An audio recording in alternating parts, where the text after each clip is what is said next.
We are very happy to be here to start a session on how to include ocean microbiome and the plankton ecosystem in the future strategies of conservation, and more specifically in the reform of the EBSAs, the ecological and biological significant areas, that hopefully will be approved by Friday, so to be launched by the CDB.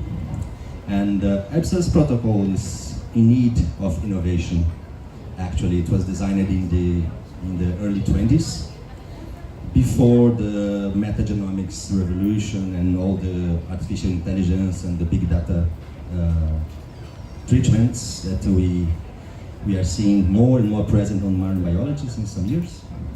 So we are here to present some ideas, some concepts, but also a concrete project, Plankteco, in partnership with Chile, with the Chilean Ministry of Environment and various Chilean institutions. I will be explaining more about that in my introduction. But before that, I would like to invite three very distinguished representatives. First, Senator Ricardo Lagos. Please, Senator. Senator Ricardo Lagos is representing Chilean government and is supporting actively biodiversity in the Senate. And please, Senator, say some words to welcome this session. Okay. Thank you very much, Andrew. Well, let me say hello to everyone here. We are very glad to have this panel on the Chilean Pavilion concerning something that is quite important for policymakers and the way that we take decisions through the legislative system in Chile. First of all, let me say that Chile has been very supportive of the BBNJ treaty. We are one of the first countries to sign the agreement last year in September, the third country. We are the second country to ratify it in 2 months' time. Certainly, we are raising our hand in order to host the secretariat of the BBNJ, but that's not the main thing. The main thing is that ocean protection is very essential for the many reasons that we know. But in order to do that correctly, we need to take the right decisions. And to take the right decisions, this is very contested. You need good data, you need to analyze the data, we need to understand oceans, how the way it works, and above all, we have to improve the tools in order to do that job. And that's why we are from the Chile's state. It's not only the government, the state as a whole, and above all, the academic community in Chile is taking part in different projects, many different projects concerning ocean protection, data gathering, analysis, etc. And one of the projects that we are going to talk today with the experts, certainly I'm not going to be talking about mathematical modeling and all those very specific sciences, but my message will be we are supporting academia in Chile in order to carry out this job.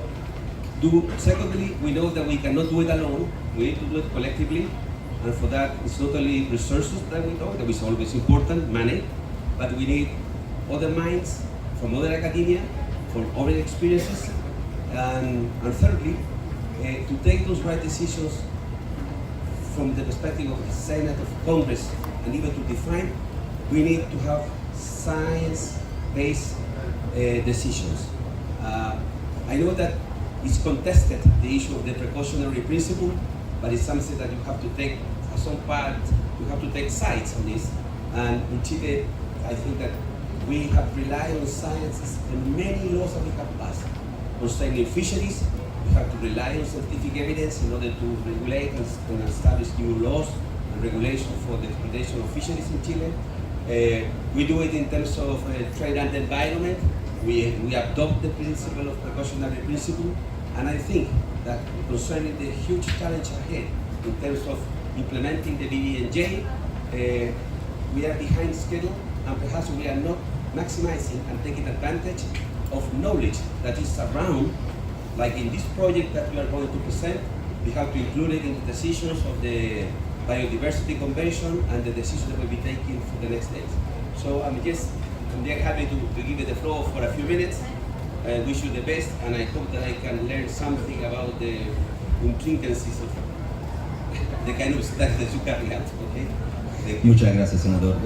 Entendemos después de esta introducción a 4 cientistas presentando los issues. We will have 4 scientists presenting more specifically the issues. I would like now to invite Mr. Olivier Thibault to give some words. Olivier is the head of the French Biodiversity Agency and is supporting the project Plantes d'École that we'll be presenting here. And to have the support of the National French Agency for Biodiversity is crucial in this challenges of innovation on the conservation tools. Thank you, Olivier, to be here. Thank you very much for inviting me. So I'm the General Director of the French Biodiversity Agency, and one of our missions is to improve knowledge. Of course, we do it through our own means, in particular in France, but we also work and support partners. And among those partners, we are very proud of the partnership we built with the Tara Océan Foundation. It dates for several years now.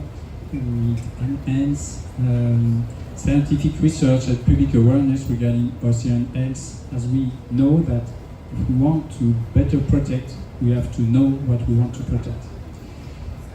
And so the Tara's exploration of planktonic biodiversity in the ocean is a major step forward in terms of results based on environmental genomic data. Planktonic biodiversity is of course a very important key for the life in the ocean and on Earth, because it's the basis of oceanic food chain and for plankton absorb carbon dioxide and produce dioxygen. The result from this research showed dramatic diversity of planktonic species, revealing novel species and unique genetic lineage that amount of tens of thousands of different types. That is very far for the 11,000 known species right now. And so those findings will provide a comprehensive baseline is absolutely necessary for monitoring changes in ecosystem over time, because we have to predict how climate change might affect marine life distribution. It will help to understand how changes in plankton communities might affect oceans' capacity to absorb carbon dioxide. So the challenge today is now making advanced tools and data accessible to researchers, to conservation experts all over the world. And the Tara Ocean research on plankton has provided the scientific community with an extensive database, a large part for marine biology. It's highly hard to know. And so now we need collaboration with research centers. It's very crucial for delivering technology innovations that safeguard marine ecosystem. And once again, increasing our knowledge and understanding of marine ecosystem through innovative scientific research will help us to better protect them. Thus, OFB, my agency, brings support to the Tara Océan Foundation in order to strengthen initiative from science to policy. That's what you said. It's very important. We have to collaborate together to strengthen global ocean governance, facilitate science-based decision-making process into the multilateral organization, and especially to enable an effective implementation of connected marine protected areas networks in the ICs under the regime of BBNG agreement. And so if we speed up biodiversity protection, we need to use innovative ways. That is why I'm looking forward to the coming presentations and the future projects that we can make all together. Thank you for your attention. Merci beaucoup, Olivier. Thank you so much, Olivier. Now I'm handing the floor to Stephanie Mozik-Ashman, which is the head of the French Facility for Global Environment, and we're very proud that the FFEM is supporting the Plantes d'École project and the Tara Océan Foundation since almost 10 years now. Thank you, Stephanie, to be here with us. Thank you so much. Hola, everybody. Sorry, I will speak in English also. So it's a pleasure to be here. For those of you who don't know the FFM, the French Facility for Global Environment, we are a public French fund providing funds to pilot an innovative project for environment and development at the same time. even if we are talking about high seas, we will talk about development. We have been very active on the aquatic ecosystems in particular. We've spent 120 million actually during the last 30 years on this field, working on coastal areas, resilience of coastal areas, wetlands also, international transboundary wetlands, and on the ocean governance. This is why we are here today. It's really important to contribute to the definition of biodiversity protection areas in the high seas and reducing the ocean pollution by supporting knowledge acquisition, capacity building, and partnerships. And this is why we supported this project. I will come back to this. First, this is why we have been supporting the implementation or the examples of solutions tested on the ground, or I should say on the sea, to show how we can implement the BBNG treaty, starting from its negotiation starting point. 10 years ago, we had projects with several partners, including IUCN, on the high sea Indian mounts and their protection, and now working with Tara and their partners. Why is it so important? Because high seas is only protected at 1%, which is really, because we don't know very much these areas. That's why it's so important to collect data and to elaborate with these data. And high sea will be really important in making it with the 30 by 30 target. So we had the first project with Tara, and we were working already with several young researchers to enhance the scientific knowledge. It was by this time really focused on plankton and the climate regulation and the link with development, actually, because what happens in the high sea has a lot of consequences on the coastal fish resources and other natural resources. And so the adventure continues today with the Plankteco and the COPAS program, which we will talk about during this session. So I'll give you the floor for that, but that's really important for us now to gain knowledge on marine ecosystems, to strengthen national capacities of researchers, of experts, of decision makers, public and private decision makers also, as we were talking about the precaution principle. This is also about private sector. And finally, to develop decision-making tools for these countries, these experts, these decision makers to concretely implement the BBNG treaty with examples, again, not on the ground, but on the sea, and through partnerships and networks. And this project is all about that. So thank you very much, and thank you for sharing, because that's the most important to share information. Merci Stéphanie, thank you. Gracias. And it is important to say that this science, the Tara Ocean and the Centro de Modelamiento Matemático de la Universidad de Chile and other partners are developing always based on open data sets. This is one important information, and we are active on the lobby towards a global open data set on plankton organisms. It's not always the case with private sector. So I will give some brief introduction on why we are here now, before giving the floor to four young scientists that are working on this issue. So,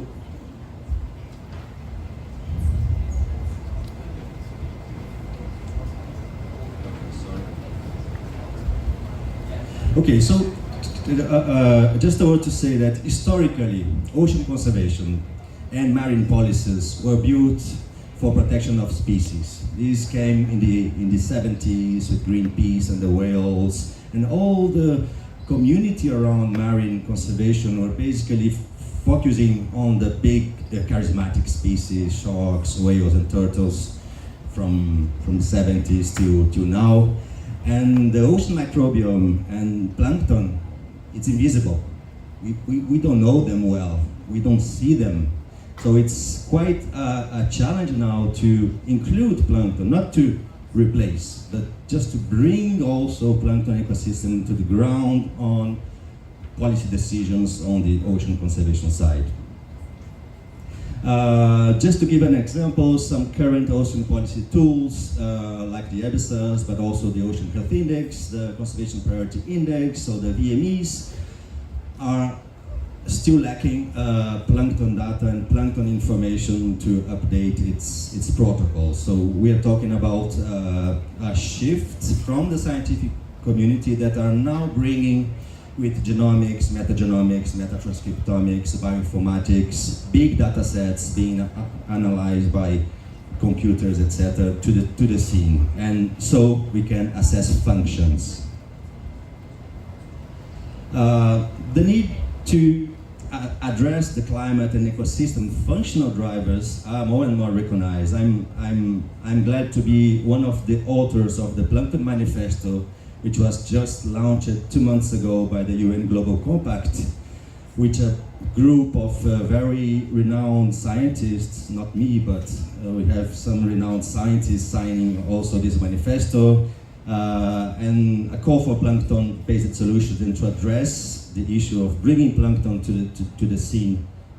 So it's coming also in the frame of the United Nations, the Decade of Ocean, coordinated by the UN IOC, which is trying to bridge these gaps also in the frame of the decade. So just to explain a bit, I'll not enter into the detail, but the DNA sequencing and the omics science are bringing a functional approach, and we now can try to link these genes to functions. This is one of the challenges here, to assess what genes are performing what functions, and this is this omics approach. Omics from the Greek oma is the totality, so it's like genome or it's like microbiome. Oma brings the totality of the interactions inside a cell or an organism. So we are trying to understand the whole web of functions represented by these crazy figures in the screen to understand more about these functions. One example, for instance, we need to understand this microbiome to understand how and where the harmful algae blooms are occurring. We know this is an issue for Chile, this is an issue for many Caribbean countries, the HABs, and without understanding the genes and the microbiome, we'll not be able to predict why this is growing, where, how it will be moving. So this kind of predictions can be assessed by this new innovative approach. And we are very happy on the coming Montreal GBF is now about to validate the EBSA's 2.0 revision. It's not done yet, but we are optimists with our dear friend Joe Appiot pushing for it in the CDB.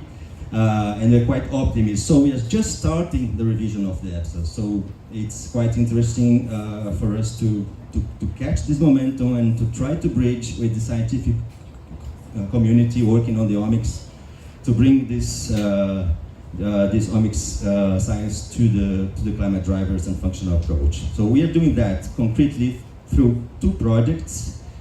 First one is Plankteco project, which is supported by the French Facility for Environment and the French Biodiversity Agency. And we be presenting with Laura Jimenez here the COPAS tool, the key ocean planktonic areas, which is the new and innovative tool we are building with the Chilean and European researchers. And also we are here to present some innovation approach coming from the BioOcean 5D project, which is the EU-funded project.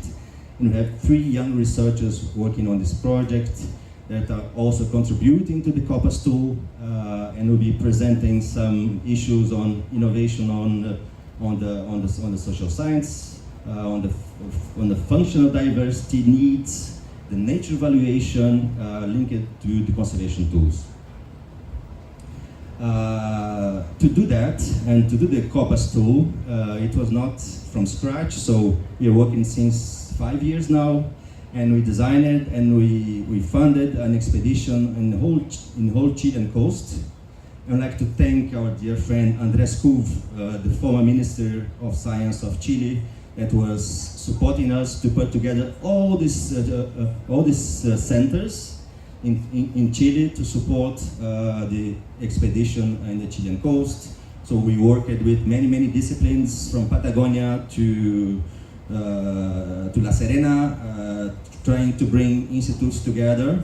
It's not easy in Chile, as you may know, but it was a success. We have a very nice data set now being sequenced, being analyzed, and already revealing some very interesting conclusions about OMZs, about antibiotics, signatures, and others in the Chilean coast. So we are using all this transdisciplinary approach with sequencing, satellite observation. It's very important to say that the Copernicus program is also coordinated in Chile and South America by the Center of Mathematical Modeling, and Laura will be saying a word about that. And they are now investing on Chile, and ocean services are one of the services that Copernicus wants to develop, and to be with us in this project, one of these services.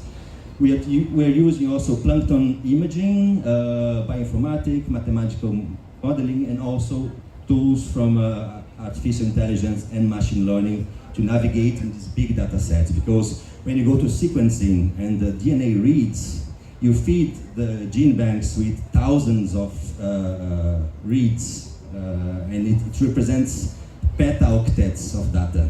So without machine learning and artificial intelligence, we estimated that we will need 3,000 postdoc students to analyze this data. So we cannot do anymore without bioinformatics and without mathematical modeling. It's a fact that the future is there.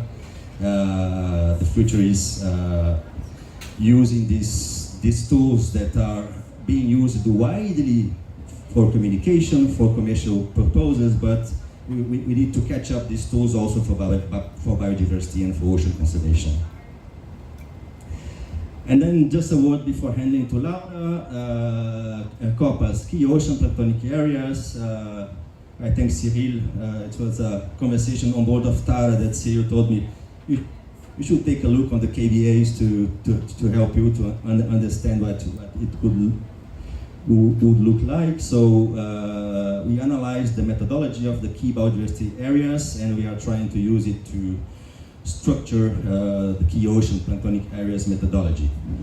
So yeah, and the challenge ahead is not only to build the methodology and to bring the data, but also to think together with decision makers and with institutions about the outputs that can be understood and can be a concrete tool for decision makers. So not only these complex papers on omics, not only this cartography with the colors, but we are trying to go through indexes, indicators, KPIs to orient decision in Chile. And it's timely because Chile just reformed his strategy for MPAs. Now we are talking about a network of 21 MPAs in Chile that are in need of connection. So we'll be trying to put a plankton layer on that to connect MPAs in a way that you can understand services, where it's being performed, and the intensity of the services, with some indicators and some values that could be assessed, and also serve to inform funders and to have also this bridge with funders to give the value of this biodiversity being preserved, also to highlight the value of that for the ministry that is searching through the Fondo Naturaleza, the Fund for the Nature, to also to fund effectively manage these 21 MPAs. So I'll stop here, please, Laura. So Laura is a postdoc student, originally from Mexico, but living in Chile since 2 years, and she is in the Center for Mathematical Modeling of the University of Chile. And Laura is trying to connect the satellite patterns to the genes, to the cluster of genes linked to functions. So I'm not a scientist, so please, Laura, floor is yours. Hi. Thank you, Andre, for the introduction. I'd like to thank to the Chilean Embassy and the Ministry for the Environment and the Ministry for Foreign Affairs, as well as Imagen de Chile, for making this event possible and giving us the opportunity to discuss cutting-edge science that will serve to support the United Nations initiative to implement the Decade of Ocean Science for Sustainable Development. The project that I will present today is a result of a stretched collaboration between Chile and France through their research agencies and institutions.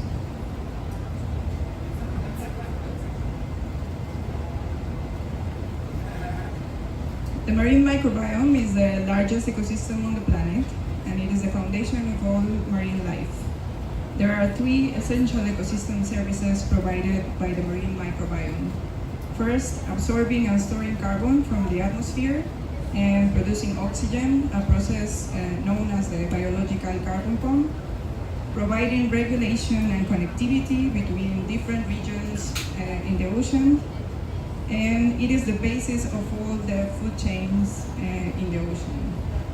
So the ecosystem services provided by the marine microbiome are affected by human activities like pollution and climate change.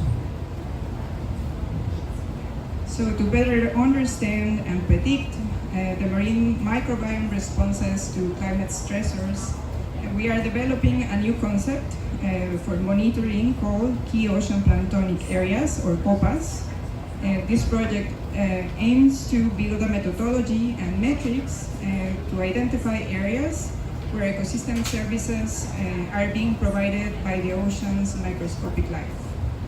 We use mathematical modeling and the technological advances in machine learning, AI, and remote sensing to combine information contained in both genomic and satellite data. Our goal is to develop tools that help us quantify not only the diversity and distribution of marine microorganisms, but also to assess how climate change and anthropogenic disturbances may affect the ecosystem services provided by the marine microbiome. The scientific expedition led by the Tara Océan Foundation have generated comprehensive and open access databases of measurements on the marine microbiome, which are the main source of our and many other research projects. We are using data from a global expedition that collected open sea water samples. Here in the maps, you can see each of the circles represents a sampling site from which a sample of water was taken, and we took some samples at different depths. A more recent expedition includes samples from the Chilean coast, covering seawater and fish farms. Chile has an incredible long coastline, as you know, that goes from subantarctic regions to the Humboldt of Welling in the north. Therefore, this database will include areas that are relevant for productivity, pristine zones such as the Patagonia, and other areas that are relevant because they are oxygen minimum zones. So in the lab, water samples are processed to obtain genomic data on marine microbiome. Then omic sciences, different metagenomics, metatranscriptomics, and so on, allow us to produce and complete databases of functional descriptions, taxonomic composition, and the geochemical parameters observed at the sampling locations. This information is organized in the form of abundance matrices that you can see in the middle panel. where we organize different regulatory genes, taxa, or other genomic elements. And these matrices constitute the primary resource to establish mathematical relations between functions and the environment through machine learning and artificial intelligence. Omics data have proven to be useful to predict ocean features. As an example, the picture on the left comes from a study where researchers used environmental and omics data to study carbon export in the ocean using AI algorithms. This study showed that the abundance of genes can predict the variability in carbon export. On the other hand, great efforts have been made to retrieve plankton groups from satellite data. These algorithms perform well in some scenarios, but are still limited because the spectral fingerprints of some microbial groups are too similar to be discriminated. And that is why our research group is developing a framework based on multi-source data integration, machine learning, and artificial intelligence that will contribute to the development of methodologies that allow the creation of marine protected areas and guide the sustainable use of marine resources. We propose to integrate omics data, environmental data, and satellite data into a mathematical model that captures functional traits and its effects on ecosystem stability to help monitor these three essential ecosystem services provided by the marine microbiome. As part of the first stage of the project, we identified different gene collections from the literature that are relevant for phenomena such as the biological carbon pump or net primary production, and tested whether satellite data was able to detect that signal. In this map that I'm showing you, we see the results from our prediction tools when using the abundance of genes that are relevant for carbon export. The prediction scores of our algorithms are on the table on the right. You can see that these values are high, being 100% would be a perfect prediction. And we expect to improve these scores by refining our modeling framework.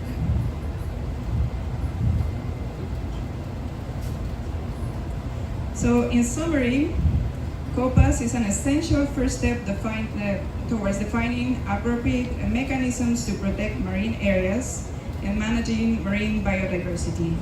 And it could become an essential tool for decision makers to manage biodiversity in the high seas and to provide science-based references for the creation of marine protected areas.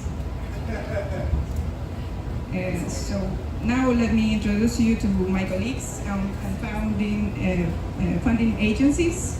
Our research group is based at the Center for Mathematical Modeling. It is part of the University of Chile. And it is supported by both the Chilean and French governments through their national science agencies, ANIT and the CNRS, respectively. We also have a stretched collaboration with a research group that is led by Damien Eveillard at Nantes University in France. Baptiste Serantour and Damien are working together with us to develop other aspects of the project. And well, our list of research funding partners include the Tara Océan Foundation, the FFEM, the French Office for Biodiversity, the Institut Nicode, and the projects Land Eco, BioOcean 5D, the European Union, and the Chilean government. I also included in this slide the Copernicus logo because in the upcoming stages of the project, we will be working with satellite data coming from Copernicus because, as Andre mentioned, the regional Center for Latin America and the Caribbean is hosted at the Center for Mathematical Modeling. And they will be producing data relevant for Chile and the whole region. Okay, so now to wrap up, Among the challenges of this decade, groundbreaking approaches are needed to achieving the target of protecting 30% of the world's areas by 2030. That is why Chile is committed to strengthen global efforts by making the tools we are generating available to the scientific community, conservation practitioners, decision makers, and the civil society. My colleagues and I look forward to contribute to the development of actionable recommendations to improve existing conservation goals. So I invite you to continue the conversation. This QR code takes you to the website of this event and where you can find our contact information. So please reach out to us. And thank you for your attention. Thank you, Laura. Gracias, Laura. It's a huge work to have several groups working to put this together, and we probably will be ready to present it in the upcoming UNOC conference in Nice, and then to present again in the COP30 with the Chilean government, and hopefully as a Chilean contribution also to climate action, blue and disease. I would like to just to comment on that.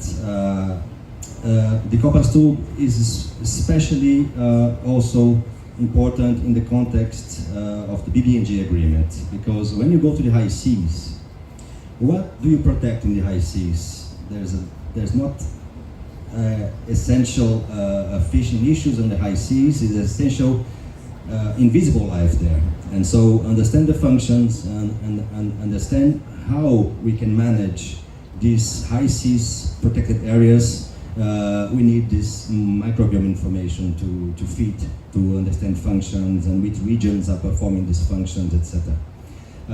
And this functional approach is now making a way, but as I said before, the EBSAs and the conservation tools that are available and implemented today are essentially based on a species and habitats.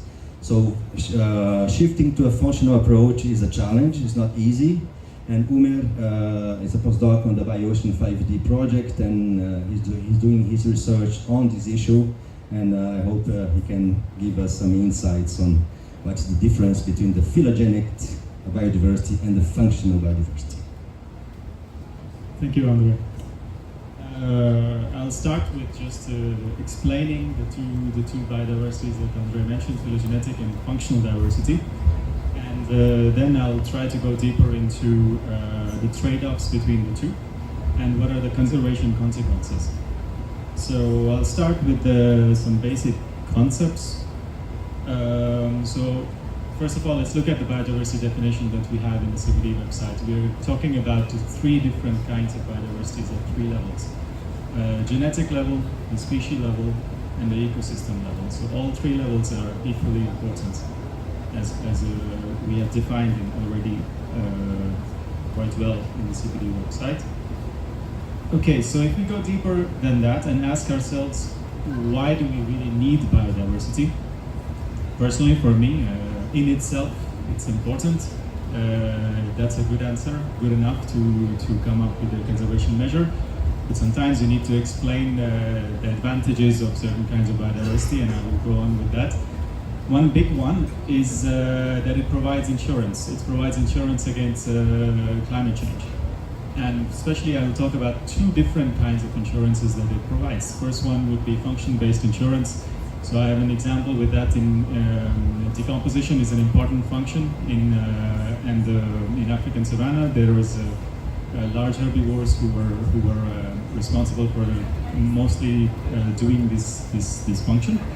But at some point in time, due to migrations, this function was taken over by termites. So there was the function continued to work well, and ecosystem remained healthy. There is another kind of insurance that biodiversity provides. For example, if circumstances change, the species are able to evolve and kind of deal with the change in circumstances quite fast, because they have some traits that can deal with that. During the Industrial Revolution in England, there was a lot of pollution in the air, and the pepper moths were a species that were able to adapt very fast to change their color to become completely black, to be able to camouflage themselves and maintain the health of the ecosystem. So these two aspects are in two ways in which these two kinds of diversities provide insurance. The functional biodiversity is related to the role that each species plays within a function, a particular function, and phylogenetic diversity is related to the genetic part of the species. How if we maximize functional diversity, we are basically maximizing the distance or phylogenetic distances between species. Okay, so move to the next slide. There is some advantages and disadvantages that we have for both of these diversities. I'll first talk about the functional one. The big one is that it provides a very direct conservation, very practical conservation measure. So you can actually identify a particular function. If you take action around that function, the result will be immediate. Time is it's a very narrow time horizon in which you can actually, if you take an action, the result is right away there. So it provides a very practical conservation measure. But there is a cost to it. There is a little disadvantage. A big one is that it's very difficult to measure. There is some species that do multiple functions, and then their functions could also change over time. So this is something that needs a lot of information. And species interdependent structure is also one of the major important things that you need to know for maximizing functional diversity. A second disadvantage is it doesn't really take into account the evolutionary history of the species.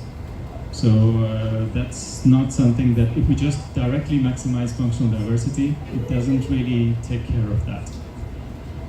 And on the other hand, if we just go with the phylogenetic diversity, we have the same situation. We have some advantages and some disadvantages. So it conserves the evolutionary history of the species. In long term, it provides the species resilience. They can actually adapt to new situations. If you have actually taken a conservation measure based on maximizing phylogenetic diversity, the species will be able to better adapt to changing environment. Whereas in the near term, the benefits, if you just focus on phylogenetic diversity, in near term, the benefits are unclear. What's the benefit in the short term is not something that we actually know. The one big advantage, on the other hand, is that there's a lot of technologies that are coming through which it's becoming more and more easier to measure compared to functional diversity. So functional diversity is difficult, and phylogenetic diversity is becoming, as technology evolves, rather becoming more easier to measure. Especially, I'll talk in context of ocean, eDNA is a big development. It helps us with measurement of phylogenetic diversity. Okay, so now that I talked about both of these diversities, you can kind of see that they're complementary. They need to go hand in hand together. And there are people who are actually trying to do that. EDGE is one big program that started with the phylogenetic diversity and later on also integrated functional diversity, and the inverse has also been done. But the thing is that there is some presumptions and some conservation measures that are different for both of these diversities. So starting with one and then later integrating another one, we argue is not the best idea. So one of the reasons that it's not the best idea is that initially the assumptions for this was that we know that for a long time we believed that phylogenetic and functional diversity go hand in hand. So, but later on in some studies that we start to see, particularly from Mattel, this study published in Nature showed that it's not necessary that they always go together. So if you maximize one, it's not always the case that the other would be automatically maximized. So we argue that when you do a cost-benefit analysis for conservation action, when you're given a budget, there has to be a priority that has to be given to functional diversity. But there is a little condition, well, actually a big condition there. You need to have enough knowledge of the ecosystem. You need to know the ecosystem really well to be able to maximize functional diversity. In our upcoming paper, we are talking in detail about the notion of enough knowledge using graph theory, but I'm not going to present that at this moment. But the second, if you do not have enough knowledge, then the priority should be phylogenetic diversity because of its future-oriented approach and conservation measure in which it maintains the genetic diversity. And functional diversity is also something that provides insurance against climate change in a very short time span. So that's one of the reasons why we argue for preferring functional diversity first and then moving to phylogenetic diversity after if we do not have enough knowledge of functional diversity. And thirdly, if you do not have enough knowledge to maximize functional diversity and you have fallen back on phylogenetic diversity, we argue that you must invest a lot in gaining knowledge of the ecosystem to be able to take action with respect to functional diversity, because they both need to go hand in hand together. So this is our policy recommendation in which we argue for a more knowledge-based conservation measure that in both cases, if you are taking a conservation action, it should be based on the kind of ecosystem knowledge that you have, and not one formula fits all approach. Thank you. Thank you. Umar comes from Pakistan and is working in Paris with us in the project called By Ocean 5D, and will be contributing on the conceptual approach on the functional diversity on the COPAS project also.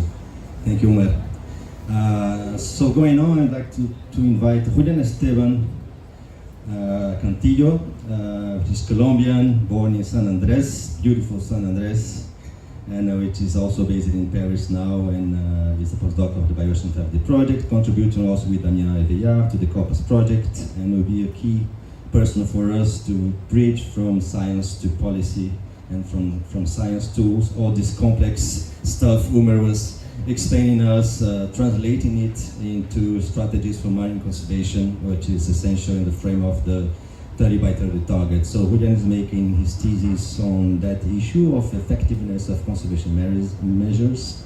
Julian, please. Okay, thank you, Andre, and thank you all for being here. So for me, it's a pleasure to be here in my country presenting the resources of my research called Marine Conservation Strategies, Limitations, Effectiveness, and Opportunities.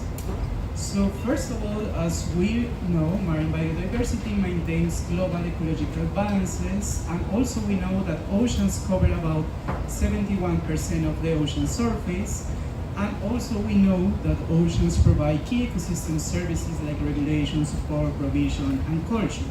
But the reality is that we are in the midst of a global ecological crisis, and the oceans in general are affected by the cumulative effects of global and local anthropogenic stress factors. In that sense, in consequence, only 13% of the ocean surface is free of human impact, and in 2014, only 3% of the ocean was considered free from human pressure.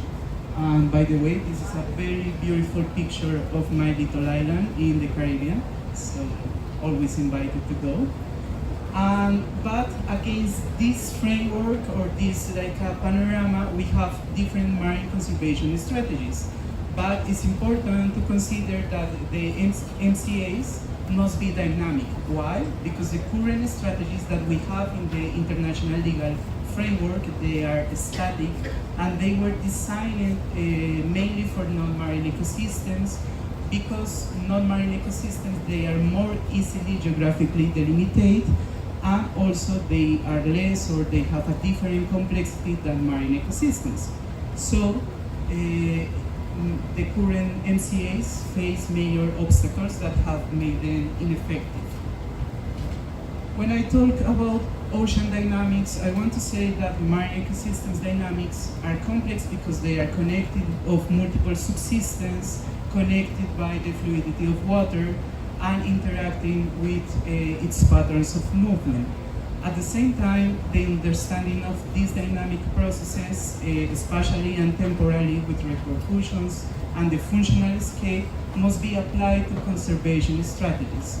So the analysis must include first, the normal state of the ocean, and second, the idea is to understand how does the ocean change with these different drivers of ecosystem and biodiversity loss.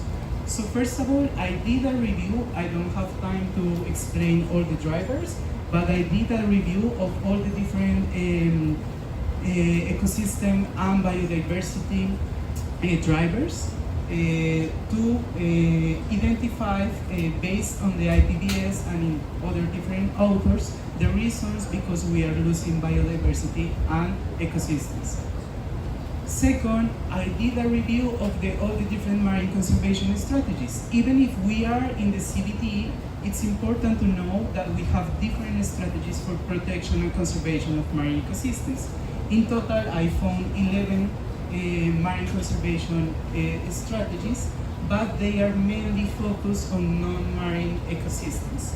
So considering the drivers and considering the marine conservation strategies, I did a systematic literature review to answer the question what strategies should be implemented to guarantee conservation objectives. So let's talk about the results. The first is like when I applied the formula in Web of Science, I found 1,772 papers, and after the application of the criteria, the exclusion and inclusion criteria, I only got 225 papers. About the distribution of the papers, it is not a surprise that most of the papers have focused in Australia, as we can see with the 17% of the studies. In second position, Mexico with 8%, and in third position, USA, Brazil, and Italy.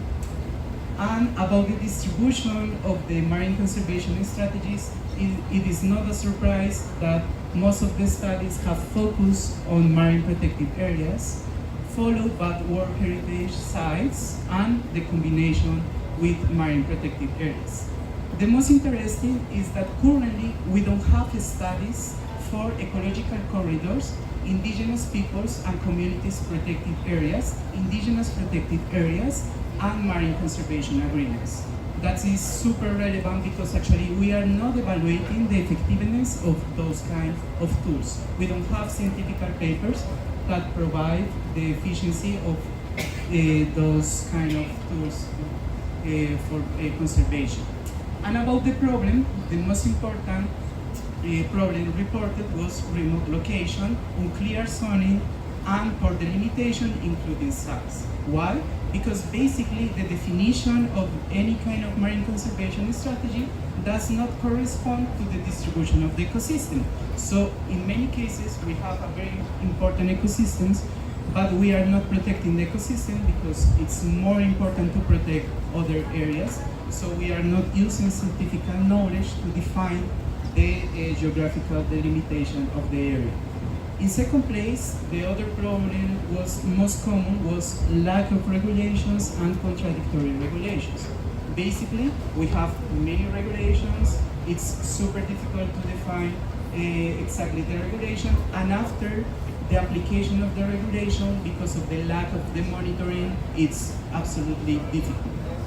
And in the third position, the other problem was lack of stakeholder involvement and global warming.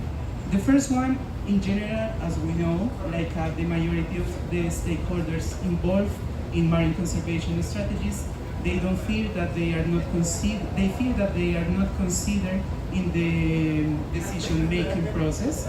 And for the global warming, when we study heat waves in the ocean, for example, it's not a different the effect of the heat wave if we have a protected area or a non-protected area. Other problems with governance and coordination, tourists, and lack of indigenous and local communities involved. So this is just for the main problems. And after, if we do a correlation with the efficiency into 5 different categories, we can see here all the 24 main drivers of ecosystem and biodiversity loss studied in marine conservation strategies and the relationship with the efficiency. The first is like most of the studies have focused in studying the ecological efficiency. 49% of the studies study this kind of efficiency, and in second place we have the institutional efficiency and the management efficiency. That's absolutely relevant because of that we have a huge bias. We are just mainly studying like the ecological efficiency, even if we know that it's necessary to study actually the 5 categories to provide and to define if the marine conservation strategy is working well or it is not. So our policy recommendation is like we have different tools, but it's important first to identify all the different problems, to improve the current tools, to provide for the legal framework new tools, considering all the problems that currently we have, before to go to apply new marine conservation strategies. So the identification of the problems is absolutely important to go through the implementation of new marine protected areas in the high seas, for example. So thank you so much. Muchas gracias, Julián. Thank you, Julián. A very complete overview on the efficiency on conservation tools, which shows us that we have some critical approach on the classical conservation tools for marine ecosystem, but it's needed in this moment when we are going to reform our ecological and biological significant areas framework, and to include this kind of analysis on efficiency is crucial to move forward. Thank you, Julián. And I will invite Eva, who's also working on the Biocean 5D project, and Eva is bringing us an approach on nature evaluation by deliberative means, and is doing a job in the project to work with communities to try to assess the value of biodiversity. I think many groups here in the CBD are working on that. Eva is also working on that for Biocean 5D. Thanks, Eva, to be here. Thank you, Andre, and thank you everyone for being here. So given this need for a science-based and transdisciplinary approach to marine protection that has been emphasized, I will present innovative methods for the economic valuation of marine ecosystem services that can help to respond to those requirements. And I want to emphasize that evaluation in itself is not a conservation strategy, of course, but it can help to design, implement, and evaluate effective marine conservation strategies. So just to quickly recap what ecosystem services are, they are defined as the benefits that people obtain from ecosystem functions and processes, and we distinguish generally between 4 different categories of ecosystem services. The first are provisioning services, which are sort of final products like food or timber. Second category are regulating services like climate regulation or storm protection. The third category are cultural services, which are the non-material benefits related, for example, to recreation or education. And supporting services are sort of an underlying category of processes that give rise to all of the other ecosystem services. One might think, for example, of photosynthesis. And the economic valuation of ecosystem services considers to associate monetary values with those ecosystem services. And in general, we have 3 broad families of valuation methods. The first are based on existing markets, either directly or indirectly. And we might think here, for example, of methods that simply look at prices for existing commodities, or methods that estimate the cost of replacement in case an ecosystem service is lost, or one might calculate a premium that people pay to travel to a natural site, or to have a property, for example, that has certain environmental characteristics.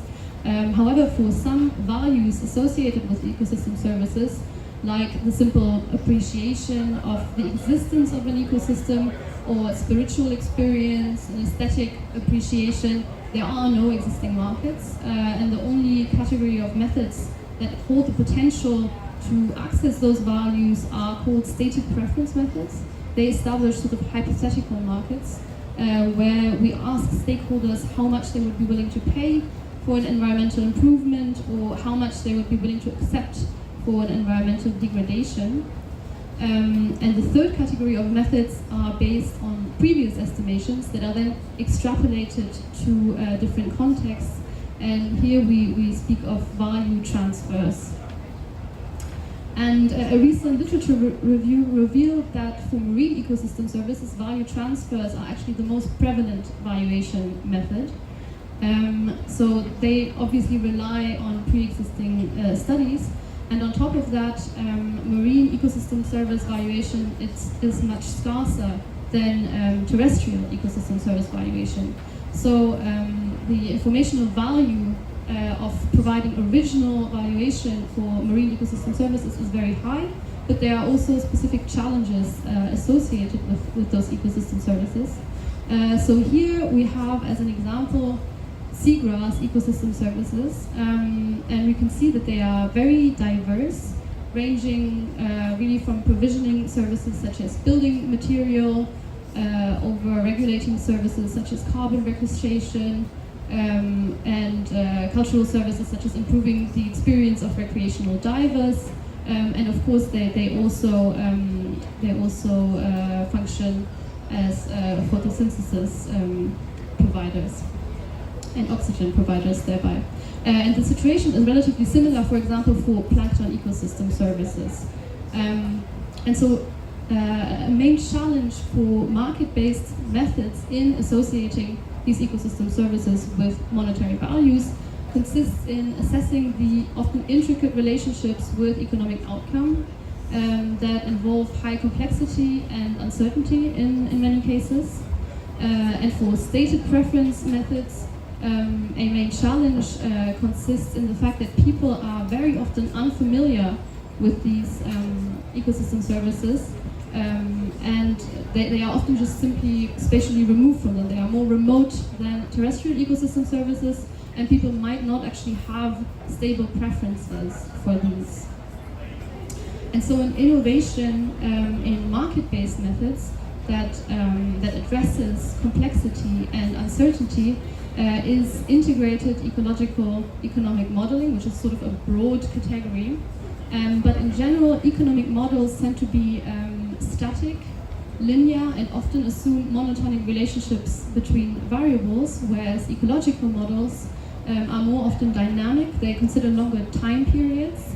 They are more often able to account for non-linearity, more complex relationships, and they more often also include tipping points or feedback loops, non-continuities. And so ecological, economic, integrated models, transdisciplinary models, can often better account for the dynamic nature of marine ecosystems and thereby improve valuation. And now to present you an innovation in a stated preference method that specifically addresses value uncertainty, is deliberative valuation, where we combine traditional stated preference methods with deliberative processes, group discussion processes, often in interaction also with experts, where people have more information, more resources, more time to actually construct their values for certain ecosystem services. And some researchers on deliberative valuation also argue that these methods hold the potential to elicit more diverse values as compared to sort of simple consumer values when people act completely in isolation. And on top of that, we have qualitative data from the deliberative processes which provide insights into deeper held values and motivations more than simply the quantitative economic assessments. So our policy recommendation is to increase marine ecosystem service valuation while paying close attention, of course, to the social and ecological context and valuation methods that have been proven to deal well with complexity and uncertainty are ecological economic modeling and deliberative valuation. And by Ocean 5D, we apply those methods, notably for the valuation of plankton ecosystem services. However, unfortunately, the research is still ongoing, and I can't present the results yet. But stay tuned with by Ocean 5D. And just some very short final words on our research team in Paris. So Julian, Umar, and I are based at the Institut Janico in a research team that is called Environment, Concepts and Norms. And we conduct transdisciplinary research bridging humanities, social sciences and natural scientists. And you can find more information on our work on the website or by scanning this QR code. Thank you. Thank you, gracias. Thanks for all.